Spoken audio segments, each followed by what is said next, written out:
Hello Yu-Gi-Oh players and welcome to Yu-Gi-Oh! And Whovian Casual. I'm your host, the RJB0. So today I'm bringing back an aspect of my channel that's been relatively neglected for a long time now. As many of you guys know, I have a large background, or a long background, as an absolute and total economics nerd.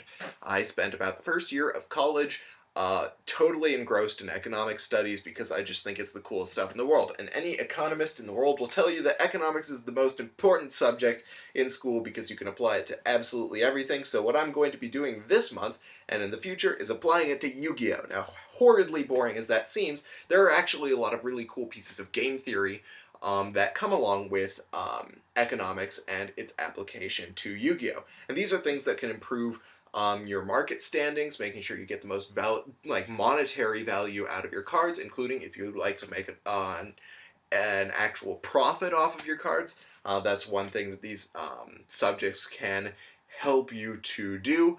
This also applies to deck building theory and even in-game playing theory. So absolutely, this is not at all as boring as people tend to make economics out to be.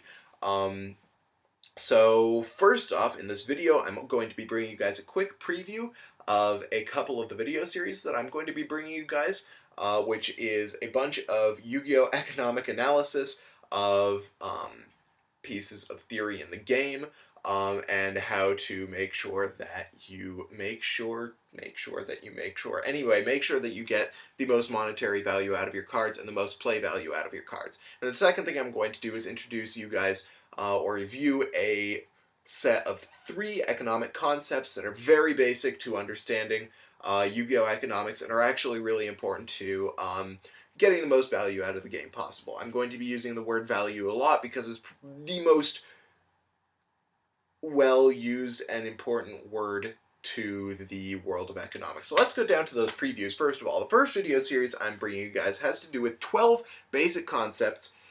I do it this way, but that's only 12 in my perspective. Anyway, 12 basic concepts of economics. These are 12 things that basically predict human behavior when it comes to talking about resources. And this applies to card advantage in the game, and it applies to Yu-Gi-Oh! Markets. Now, these 12 economic concepts are used in every field of work in the world. It's just not many people think about them that much except for economists. So I can actually apply those things to Yu-Gi-Oh! This is a little bit like my old Yu-Gi-Oh!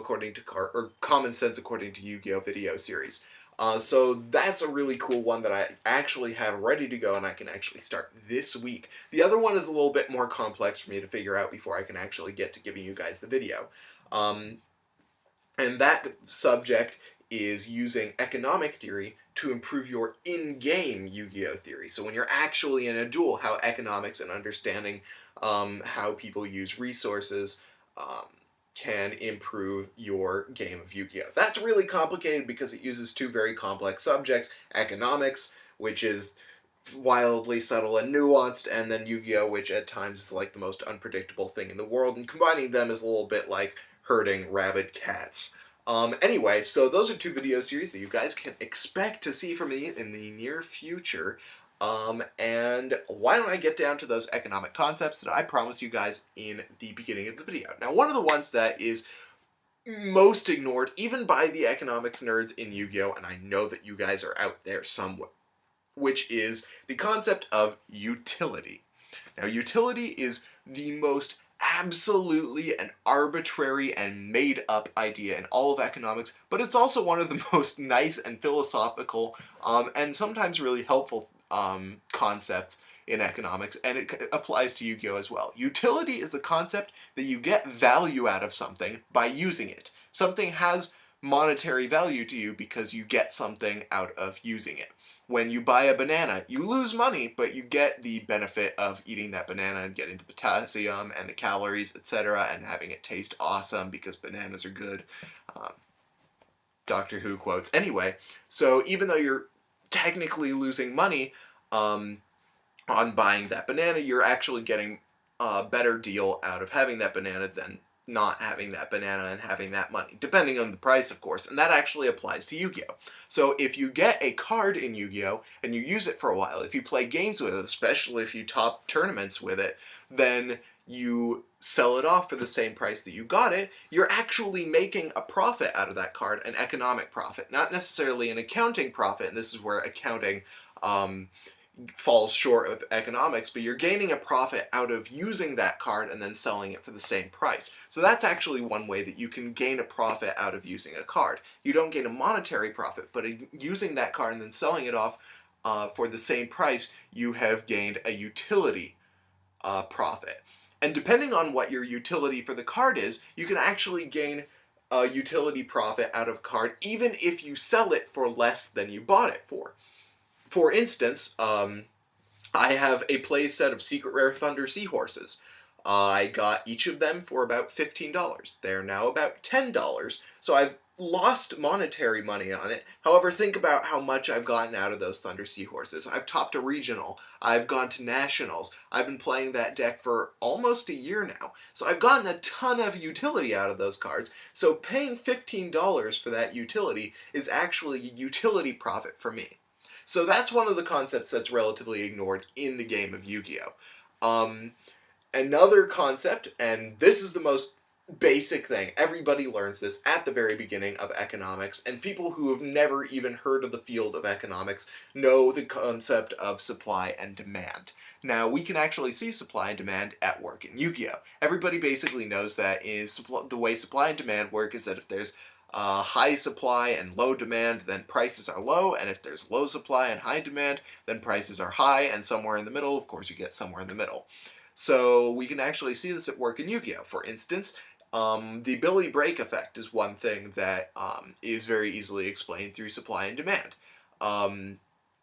When Billy Break tops an event with a deck that nobody saw coming, or with a tech that nobody ever used before, people start buying that card.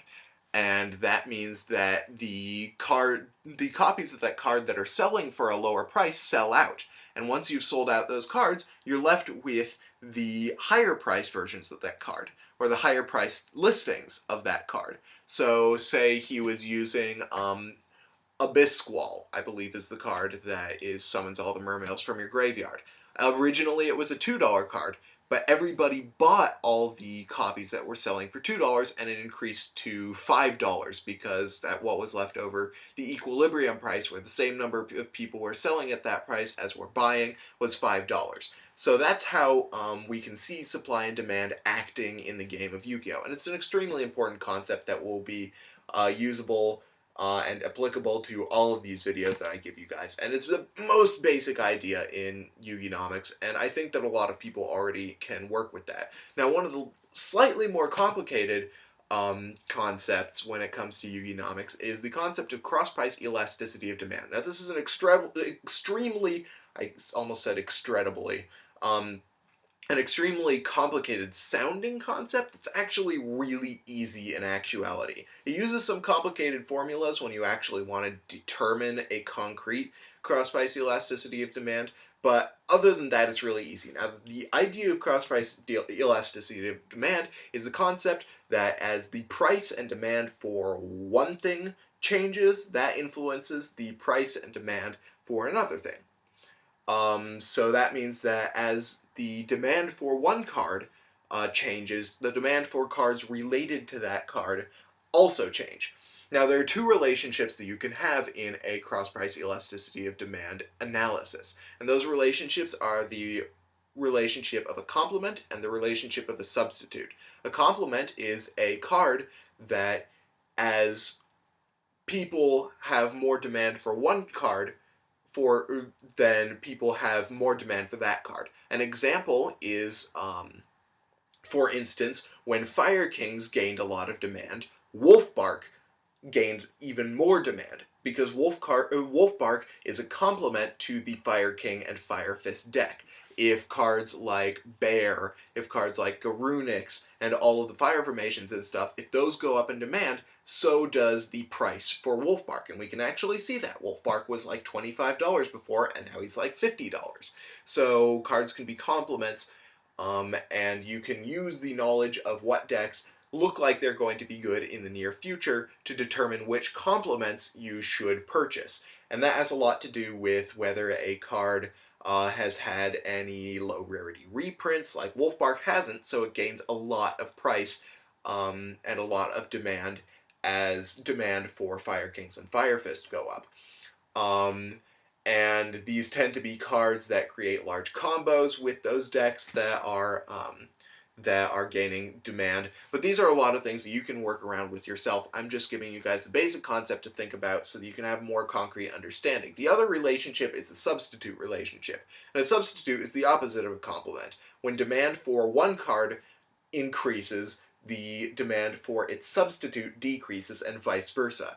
One way that we can look at substitutes as far as examples is hand traps versus real traps. So as the demand for real traps increases, the demand for hand traps tends to decrease. This is especially true of Fiendish Chain versus Effect Veiler. Fiendish Chain and Effect Veiler tend to have a very substitute relationship, because if Effect Veiler becomes more popular, people are less likely to demand a Fiendish Chain, because they want something faster in a fast format in order to use. So the price of Fiendish Chain will go down. But in a slower format, Fiendish Chain tends to be more useful than Effect Veiler, because you can put it on the board, stop your opponent's big monster from doing anything, and it becomes more useful to keep the resource of that Fiendish Chain until you destroy the monster than to lose the resource of Effect Veiler in order to slow the game down. If it's in a slow game state already, then Effect Veiler isn't going to be as useful. And you'll see this reflected in the price of high rarity Effect Veilers versus high rarity Fiendish Chains. As the high rarity Effect Veilers go up in demand, the value of high rarity Fiendish Chains go down in demand. So one thing that you can do is you can watch for the prices of Effect Veiler to go up, and you can probably watch as the price of super rare Fiendish Chains go down. You can buy up a couple of those and then sell them for a very small profit later when Fiendish Chain comes back into style. And another kind of easy concept to work around with is one that I'm going to be talking about more in the next video, which is the concept of good and bad market environments for cards. Now, this is a very important one, so you'll want to stick around. This talks about why prices for certain really good cards tend to sometimes be really oddly low, and how you should watch out for cards that have a lot of potential for high prices in the near future. So I hope you guys like this video, and I hope that you guys are looking forward to the rest of these videos. If you did like this video, hit that thumbs up button. If you didn't, of course, let me know in the comments section below and see what you guys want, or let me know what you guys want to see. I'm sure you guys already see what you want to see. Wow, that is a very complicated set of words that I just can't get out of my mouth. Anyway, let me know in the comment section below what you guys want to see and what you think of these videos. Then subscribe for more decks discussion, analysis, and general Yu-Gi-Oh! Shenanigans. I am really, really bad with words tonight, so let me get out of here. Thank you guys for watching Yu-Gi-Oh! and Business Casual. I'm your host, the RJB0, and I am gonna jet hard. See you guys.